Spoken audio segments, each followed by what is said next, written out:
Hello, and welcome to another episode of Fishing for Answers.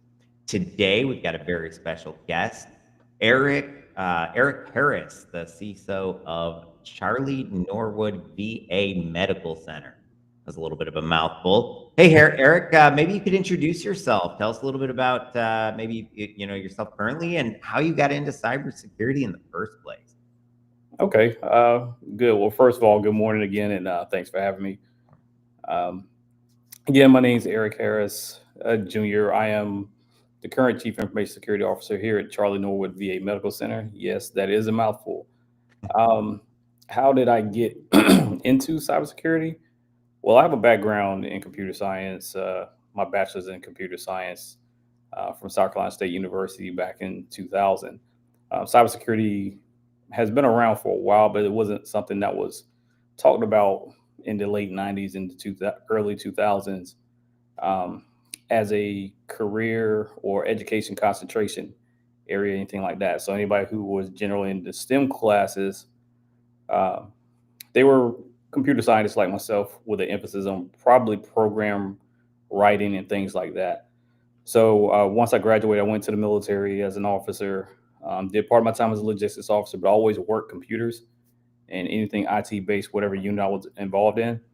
So with the advent of um, Army Cyber Command, things like that, I saw opportunity to transition back to something I enjoyed doing, which was working in a computer based STEM environment. So I made the transition from doing logistics to cyber security. A large emphasis on network security, routing, switching, things like that. And I did that for the second half of my military time. And after the military, I continued to work in the cybersecurity field um, as a federal employee, which I'm still doing to this day.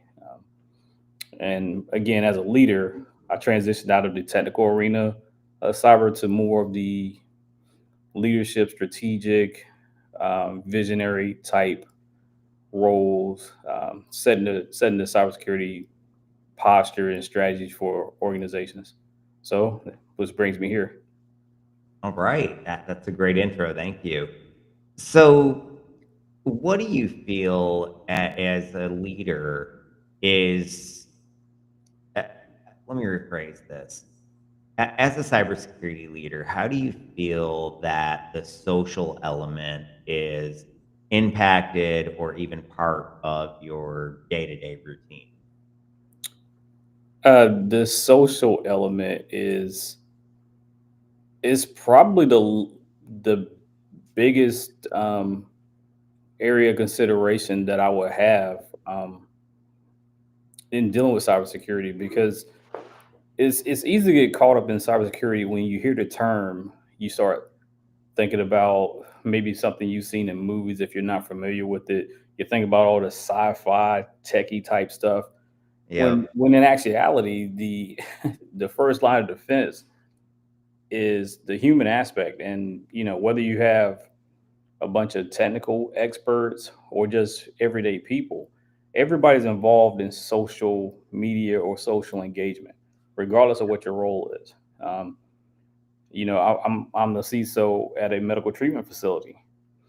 There's probably 2% of the staff here that are actually dealing with cybersecurity or IT based anything. Our role is to support the medical facility. That being Yep. said,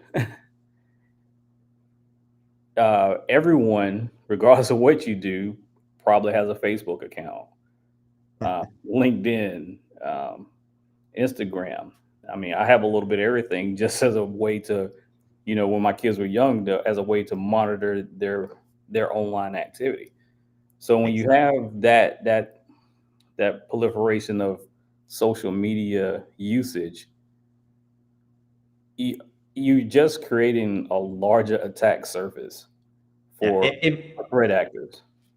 You absolutely are, and particularly LinkedIn. I don't think a lot of employees or even necessarily IT staff realize how much you're targeted the second you connect yourself on LinkedIn. We've had employees, new staff, targeted within hours of starting their new job and putting their, connecting themselves to the company on LinkedIn. What I found interesting about it was that they were texting them, pretending to be me, but from local phone numbers, and that was the part that just blew my mind. Within an hour of signing up, you've got the local numbers, you've got the names, you've got everything, and so, yeah, I mean, you're absolutely right. The more you put out there, the more of essentially a target you're painting on your back. Definitely, definitely, especially just to touch on LinkedIn again. I think my experience with people um, when discussing social media, um, do's and don'ts, safety, and things like that. I think there's a misconception that LinkedIn is some type of secure social media platform. Is just a social media platform. It's like Yeah. Facebook. Um, and I think that misconception comes from the fact that it's a professional based platform versus it just being a social media platform. It's still a social media platform regardless. Facebook can be used in a professional sense if you create business pages, things like that.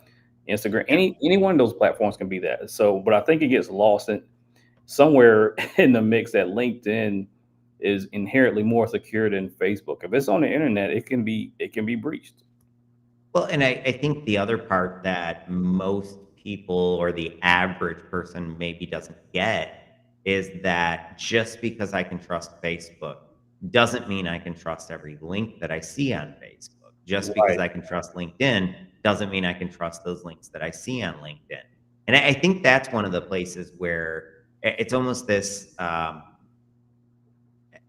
Because you trust them, it's like a trusted of abuse, but with Yes. the or abuse of trust, but with these big social media companies, because you do trust them, and that leads to a lot of people trusting those links.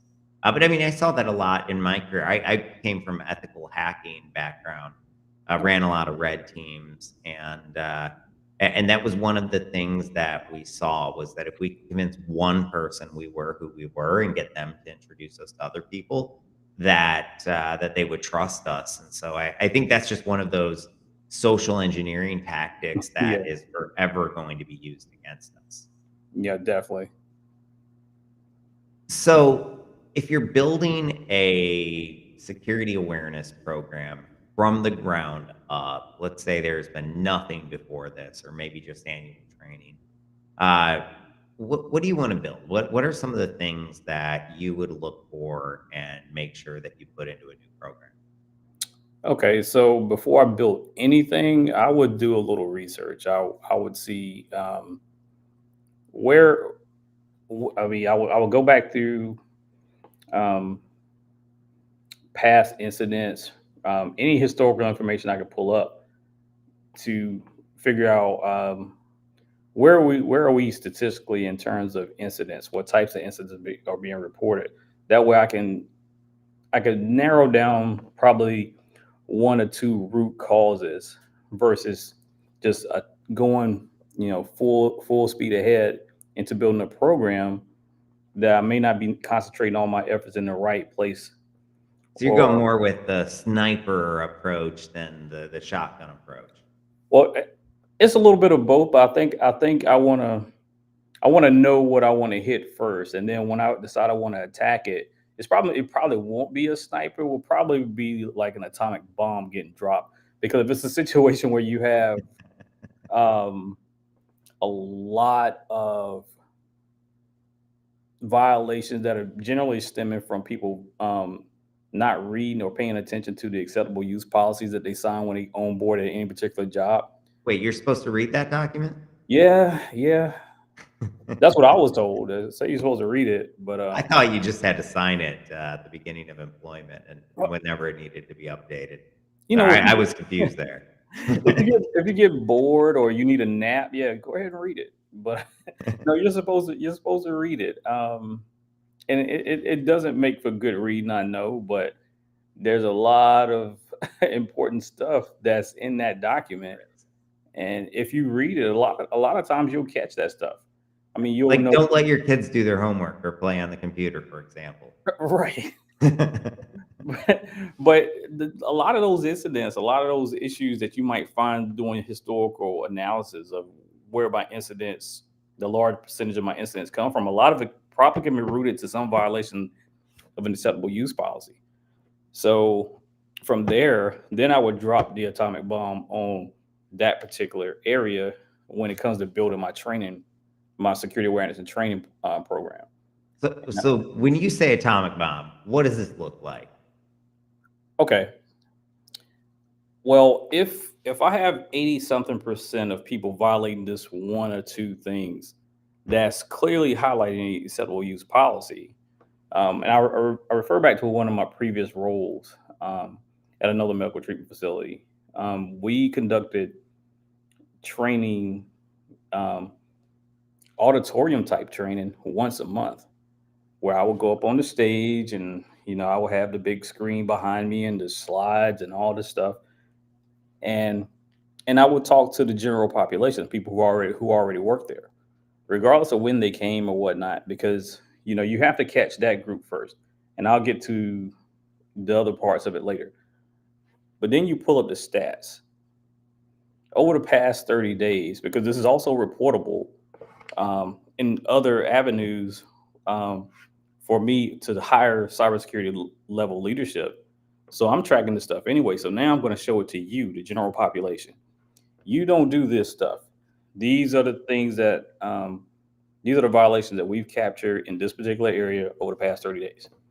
This is how you avoid these things. This is what you need to look for. Blah blah blah. And the statistics will drop if people are paying attention and taking the training serious. Then you will have some who don't, and that's fine. Because people who violate things, simple things like don't do your annual training. Okay, you go to work one day, you can't get on your computer. Yeah, that one's easy enough to solve. Your That's account is easy. locked That's until you easy. do your training. So you do your training. Well, I can't do my training without my computer. Well, we have kiosk computers set up in the library, so you have to. I you have get, a bunch of customers that do that, particularly in the yeah, municipal sector. You'll get all kinds of people that'll like check their email once a year, and it's typically when IT locks their account to say do your training. They're like, I didn't get anything about it. I'm like, we've emailed you 100 times. oh my God, that used to be the bane of my existence at this one job. It's like, well, I never received a notification for the training. I never received a 30, 15, 7 day. I'm like, well, think about it this way. I know you received it because every notification that you receive, as the information assurance program manager, I receive it. You receive one for you. I receive one for everybody that's affected. And I saw your name at 30 days, at 15 days, at 7 days. You ignored them all. So now you get the luxury of going out of your way to the kiosk center in the library, which is not in the building where you work, to do your training. So like, hey, I See, don't know. that actually. Go ahead, finish. I said, I don't know what you want me to do. So I was going to say that leads to a really, really great subject, carrot or stick. So say we live in a world where you can't use both. You have to rely only on one and that one for the rest of your career. Do you go with carrot or do you go with stick as your tool of choice? That's a tough question. That's a tough one. Um, Probably why it's debated so heavily in this industry. I mean, you've got people that are just hardcore stick, and then you've got people that are, very much hardcore carrot. I'm more on the carrot side of things, but I agree with you that it's a little bit more gray. But for purposes of the podcast and making it more entertaining, I like to make it really black and white. okay, so I don't get to say it depends. All right, it depends, or you do both, right? All right, so in this land where I can't straddle the fence. I'm going. I'm going to go. I'm going to go carrot. I'm going to go carrot, and the reason I'm gonna go there is in general I'm pretty rigid about some of the things that I do because there isn't any gray area in the instructions. So it's like if you follow these instructions, you'll be okay. Yeah, And if you HIPAA don't doesn't care if you had good intentions. right, if you don't follow the instructions, it's as straightforward as most of them are, at least from a compliance perspective. Then I'm human too, and the human part of me starts to think, well, you're disregarding it, right? I don't think you're taking it as serious. So allow me to introduce myself to you. I am the force and function. I'm the person that's going to make you take this serious. But since that doesn't always go over well, the carrot, the incentivizing what we're trying to do, it does work better. And if you had to choose, in my opinion, and if you had to choose between the carrot or the stick, I would prefer the carrot. I've done training seminars, um, and when I first started out, trying to get people involved in while I'm conducting the talks, lectures, or the training, um, initially didn't go over as well. I didn't get the crowd participation that I wanted, but it was a learning process for me because this was in the early years. So again, incentivize, encourage, feedback, give people a free mouse pad or ink pen or something like that. It's like, hey, name me one thing out of the 10 things on the acceptable use policy that you're not supposed to do. And if you can name them, then that at least tells me you read it or They ought you. to be able to come up with at least one, even if they're guessing. Yeah, even if you're Uh, guessing, you should come up with one. All right. And doing stuff like that, providing the incentive, yeah. um, I got more engagement. And so I tend to lean that way. The stick is usually just for those who just don't want to act right. Yeah, I'm right there with you, and my personal opinion on this is that we should always lead with the carrot and save the stick as more of a last resort. So Exactly. if the carrot didn't work, well, I guess you're gonna get the stick by default. But no, I'm right there with you. I will say I think that the carrot is sometimes overcomplicated or overthought. And what I mean by that is one of the best carrots that I've ever found is just saying, "Hey, great job," when they do something right. Right. And it doesn't have to be like, anything huge, just, that tiny little congratulations and acknowledgement that they did it right and that we appreciate it as a company.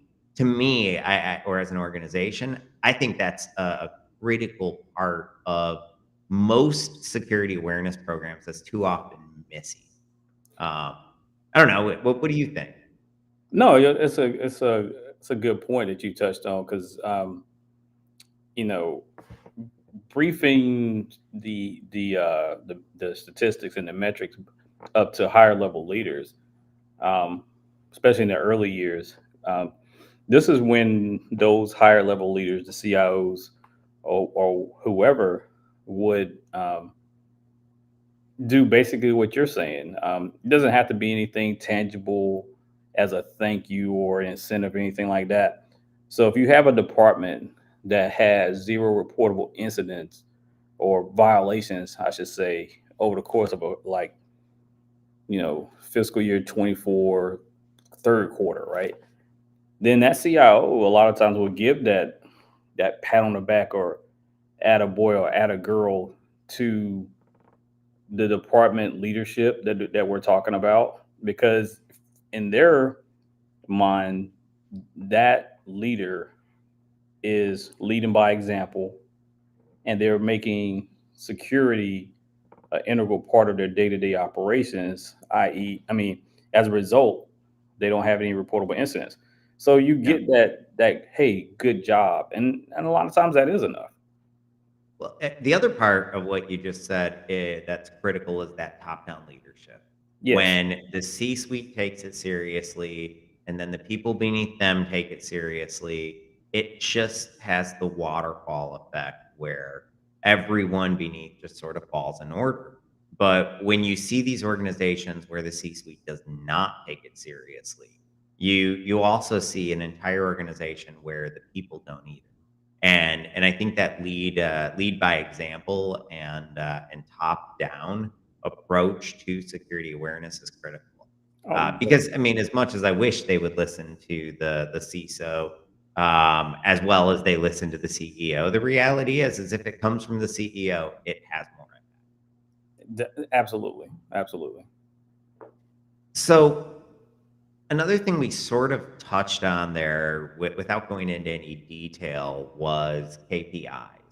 So I'm curious from your perspective, what, when it comes to the human element and culture and just social engineering risk or just human error risk in general, what KPIs are you looking You faded out at the end. You said at? what Oh, came? I was saying, what KPIs are you actually looking at? Oh, and it could be a multitude of things. Um, but usually my KPIs are tied to a particular area over a certain amount of time. So I'm looking at reportable incidents over the last quarter. If I'm talking about, let's try to make it a little more pinpoint. Um, uh, let's talk about. I'll go back to your training requirement. Who's getting the training done on time? Because we're also tracking people who didn't do the training or did it late. They didn't do the training. We disabled their accounts or what have you. Then we had to re-enable their accounts. That's also a reportable metric. That's a KPI, and Yeah, we're looking at which departments are, in general, the biggest violators or something like that. Um, makes sense. so again, KPIs, training metrics, or if you really want to get into something a little more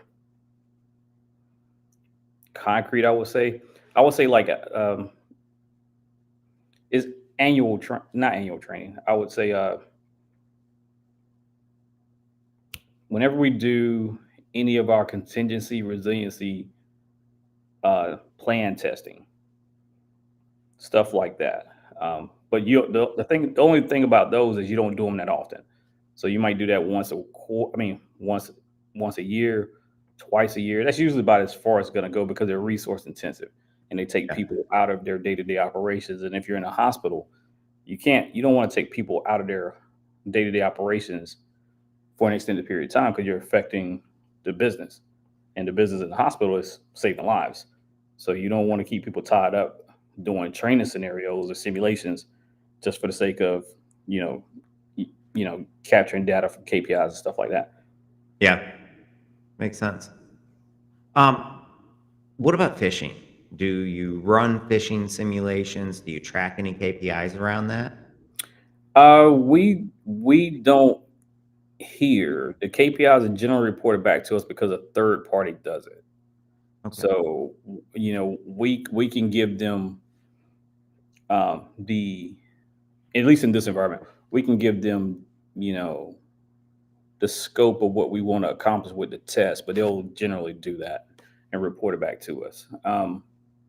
But we've done it at previous positions I've had, um, and with those, the biggest one that we would track would be who's clicking on the link, Yeah. who's clicking on the link, um, and go from there with the reporting up to leadership. And again, this is what I was in an Army cyber command doing the same job. So then you have that overlap between the civilian side and the Army side, reporting the metrics up, blah blah blah. Okay, uh, which population is actually doing it? Because now you have two distinct populations. You have the civilian side and you have the green suiters or what have you. Yeah.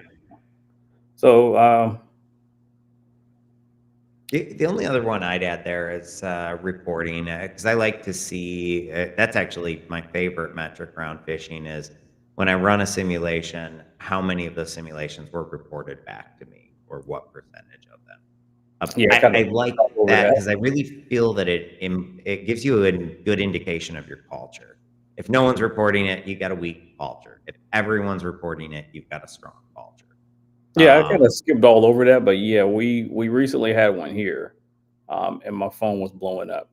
But I've been here almost 2 years, so yeah, I think the environment, the culture has shifted from the time I've arrived, and that's not a pat on my back per se, but coming from a heavily regulated cyber command to a place, medical treatment facility, you still have a cyber mission, but it's not looked at the same way as it would be when you're dealing with, you know, the Department of Defense or something like that.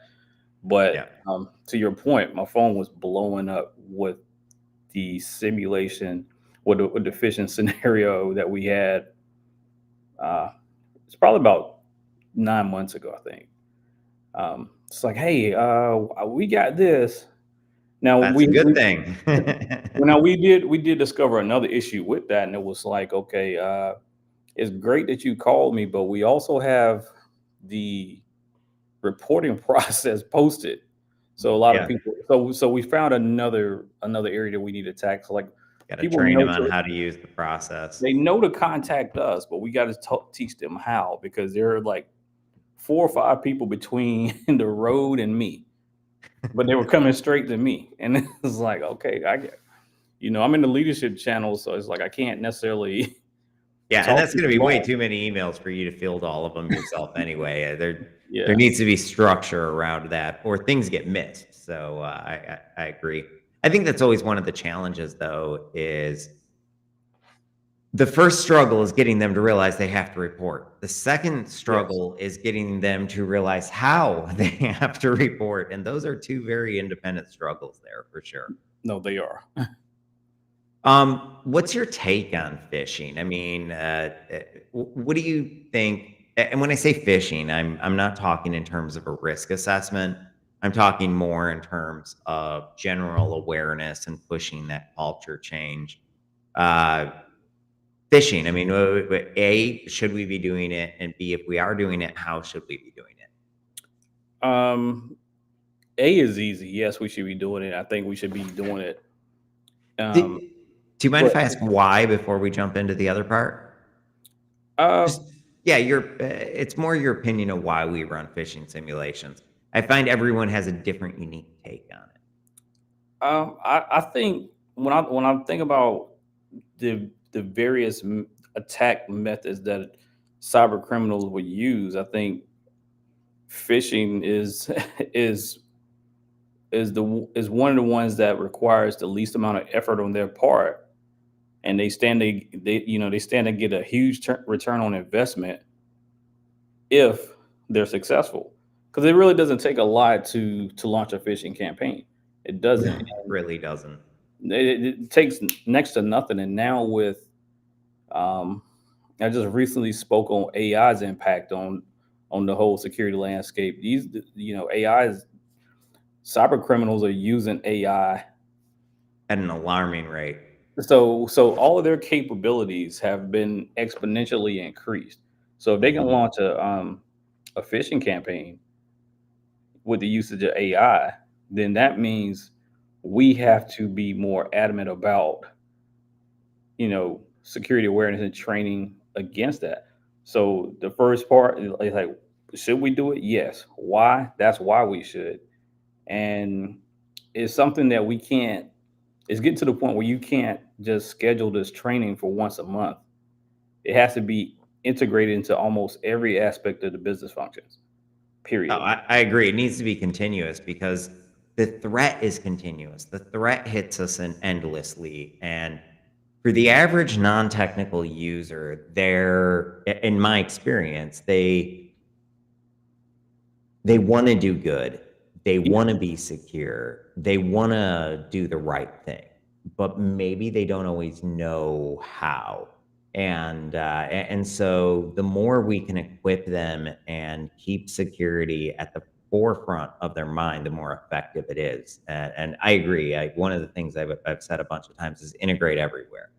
Yeah. I see people talk about cybersecurity in the newsletter, but then they'll have, elevators with televisions and they don't bother to put security awareness there. They've got lunch areas with posters everywhere, but no posters about security awareness. And my favorite is just the pay stub. Put a security message on there that'll probably get read a lot more than the one in the newsletter. Oh, absolutely. Yeah. But When yeah, money's I think. involved, Oh, go ahead. I said no. When money's involved, yeah, you'll get attention. Yes, you will. So around phishing, one of the things that I think we do as a result of phishing is we create these, what I call human virus definitions. If I use urgency to phish you and you fall for it and you realize your mistake, and at the moment you realize your mistake, I make sure that you learn really well about urgency and how it's going to be used against you. The next time you see urgency, you're skeptical and it's at a subconscious level, not even conscious, which means that you are more likely to just move on and click delete or click report without ever even thinking about it and getting tempted to maybe click. So to me, that's why we do this, is that the only way to prevent or to really train our users and to give them the tools they need is to simulate the threat Yeah. in a way that they won't get the computers infected. Oh yeah, absolutely. So when it comes to the users, what do you think is the top thing they need to learn? Just the average, everyday sort of lay user. The lay user, more times than not, they're all of the remediations, patching, vulnerability, all that stuff is handled behind the scenes. They're not even aware that it's happening unless it's some major upgrade. Hopefully they don't know what's happening. Well, hopefully they don't. But if when you get the major ones that force you to restart your system, right? Sometimes it might happen during the the work. CrowdStrike one. Yeah. That's not going to get old. I'm going to be making jokes about that 5 years. No, from now. they still are. They still are. It's not going. It's not. It's not going to age well for them. No. But the general user, I just keep it simple. What they need to know, like if you work on an environment where you have an access card to log into your system, you don't get up and leave it in the system. General things. So just be aware of your surroundings. Be aware of your surroundings. Whenever you leave, take your authentication mechanism with you. Whatever it is, take it with you. Don't leave your computer unlocked. Don't leave your computer unlocked. One of the things password under your keyboard. Yeah, don't write your passwords down. All right, don't. Although after LastPass got breached, I was finding myself thinking, I don't know, maybe that password journal wasn't such a bad idea. Well, yeah, if you could write them all down and lock them up in a safe, I mean, yeah, I guess that's fine. But don't forget the combination to the safe. Don't lose the keys to the safe if you got a lock on. I don't know, whatever, right? But just those general things. One of the big things I have to preach around here is when you leave for the day, lock your computer. Some people will actually power them down because they think they're doing the right thing. You don't want to slap their hand because they're trying to do the right thing. But if I need you to lock the computer because we're trying to run down, I can't update it overnight. That part. That's the thing. I can't update. We can't do our scanning because we have a monthly requirement to do our vulnerability scans, and scanning it takes up a lot of bandwidth. We don't want to do it during the workday.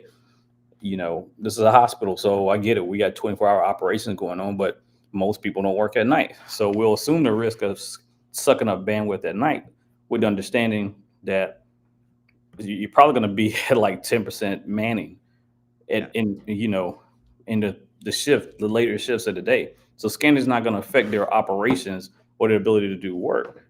But if you turn your computer off, I can't do anything. Yeah, and if 5% of your assets weren't scanned, an auditor is going to ask questions about that. Yeah, which we are in the middle of right now. So, do not turn your computer off. Yeah, just lock it. Just Windows L, just lock it, and we're good. I actually think that's one of the really good tips. The one that I like to give is trust your gut. Yeah. I've never seen an incident where the user didn't say, "I knew better. I should have known better." There were so many red flags. And that is what tells me that they always have that gut check. They just don't trust it. And I think that that's just the simple advice that helps even more than think before you click. Oh, Um, absolutely. so AI, we jumped over to the slide, but we haven't really talked about it. Huh? It's really changing the threat landscape. So as a threat, what are you looking at in terms of AI? What I'm looking at is, you know, deployment. How where are we in the integration? I can't say how or if, because we are. Everyone is. Whether it's at a large scale or at a smaller scale, it's Yeah, we're being all using AI now. we're And all it, using AI. and if you're not, you're going to get left behind real quick because you won't be able to keep up. That's the big thing. I mean, AI is a game changer, but its initial design or implementation is to improve and increase our productivity and efficiencies.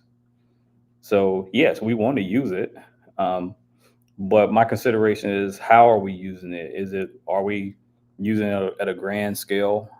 This is one of the things like in the federal system. It actually since it's heavily regulated, things take a little longer to get done than it does in the private sector. And with So you don't have AI, any AI microphones in the rooms yet, listening and taking doctors' notes? no, we don't.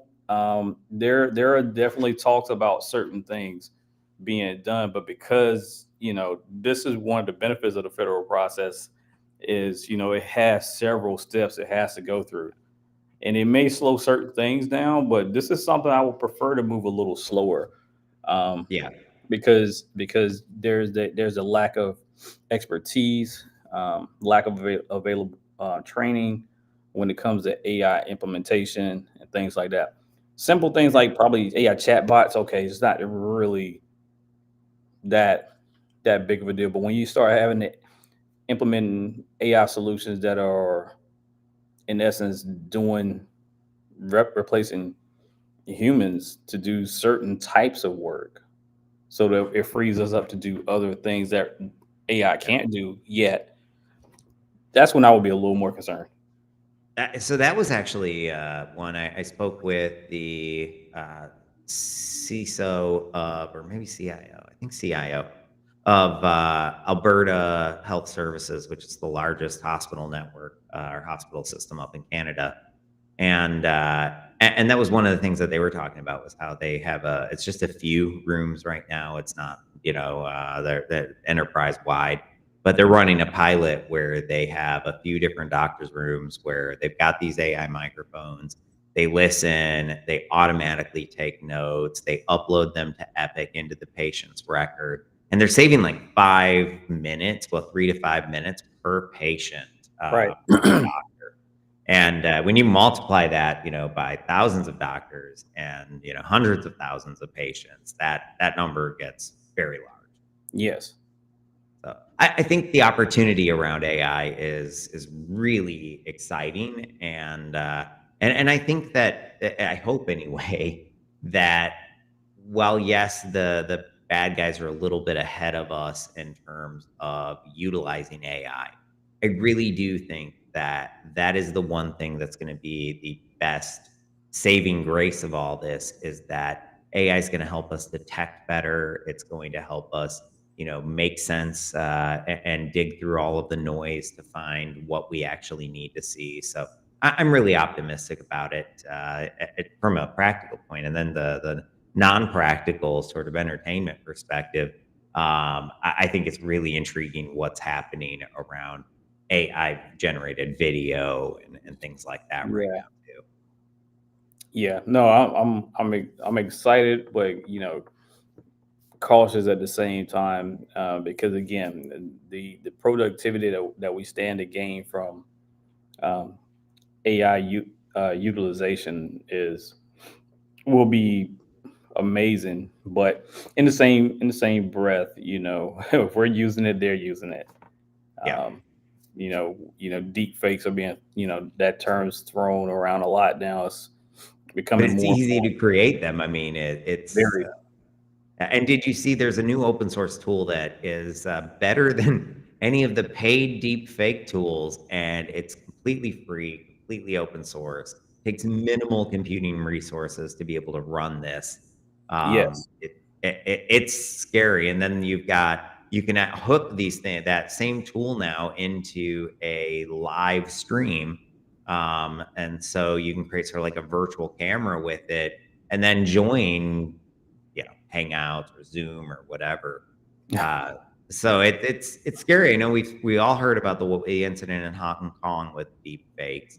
I got an opportunity to speak to a CISO of a bank out of the southeast in the United States, and their CEO had already been deep faked. But outside of that, I have not heard of a lot of this in real life. Have you encountered any of the deep fakes yet, or not yet in your real life, just sort of anecdotally? The the jury's out on this one particular incident that we had a few months ago. I don't know if it was actually an audio deep fake or not, but it seemed to be, it potentially could have been one. I tend to lean towards this just being a scammer taking advantage of a older veteran. Um, this is someone who's well in their years, who clearly doesn't have the awareness or the you know social tech savvy, any of that stuff. This is someone probably in their 70s, 80s. I don't know how old the person was, but the person was Sad. basically exactly taking advantage of veterans is bad, especially those up in age. I'm a veteran, but I'm not a 70 something year old veteran, and I understand the environment. They don't, and this is someone who had their bank information compromised because they don't know any better, and they you know they were taken advantage of. Yeah, And when it got to me, it was reported potentially as a deep fake, but I was like, I don't really know, because I don't. The report didn't come to me first, and there's no real way for me to check it because I don't have the available tools. Um, but to the point, you know, video, audio, all that stuff can be deep fake through the use of AI, and then it very can take easily. advantage of the best of us. Yeah, and I mean, just this podcast alone is enough to clone either of our voices, either of our images. And so I think that anyone who's a little bit more public facing of a figure inside of a company, they almost need that added training. Saying, "Hey, you are a target. You will, be hit eventually." I mean, it's funny you mentioned the audio deep fakes. You made me remember a conversation I had last week on the podcast, that for whatever reason I was drawing a blank on. The CISO of Carlson Wagonlit, the travel Yeah. agency, and I guess their call centers are getting deep fakes constantly of different people just trying to use stolen credit cards to book travel. But that's something that they have seen in a high amount, or in a great amount of frequency. So it's interesting as this sort of picks up more and more. And I would expect 2025 is going to be the year of the deep fake, at least in terms of cybersecurity. Yes, absolutely. So we are just about out of time here today. Did you have any sort of final words of wisdom for our viewers today? Um, Probably a couple things.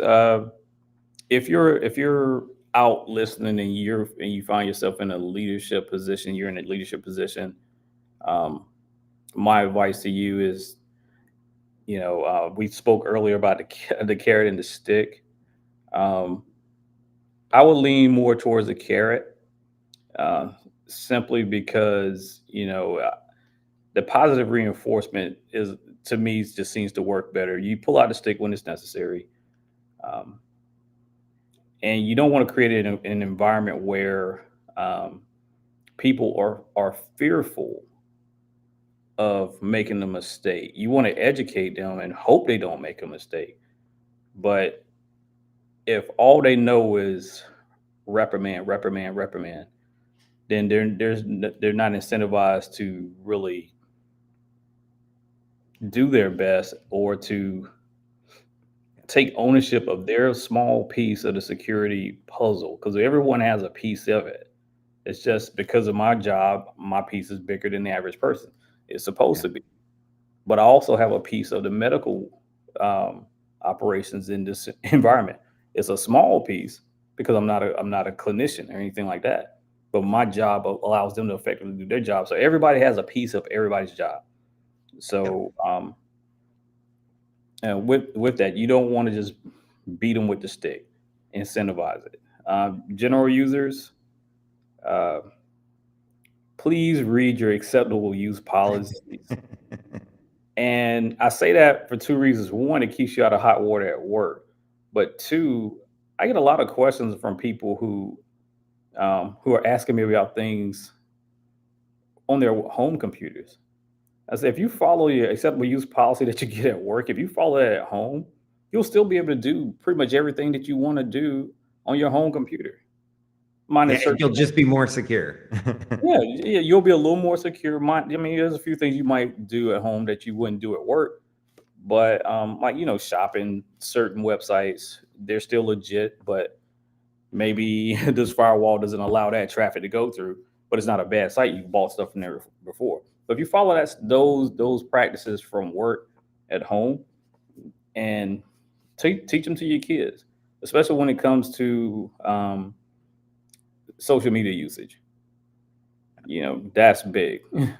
Agree. I think that connecting cybersecurity to somebody's personal life is key in getting or in driving that change anyway. Because once it's connected, once it becomes real to them, they just care so much more. And when it's not real, they may go through the motions, but they're not investing in it. Oh yeah, definitely. Yeah, they have to have ownership of it, and and be empowered with that. And it tends to work, at least in my experience, it tends to work out better. Yeah, I agree. All right. Well, hey, thank you for joining us today. It's been an amazing episode of Fishing for Answers. I hope everyone got as much out of this call as I did. Thank you so much for joining us. Hey, I definitely appreciate the invite, Josh. It was definitely relaxing to just talk about it. Absolutely. Great way to start a Monday. Yeah, yeah, definitely got over the case of the Mondays with this conversation. I appreciate it. Awesome. Well, hey, you have a great one. Thank you. All right, you too. Thanks. Bye.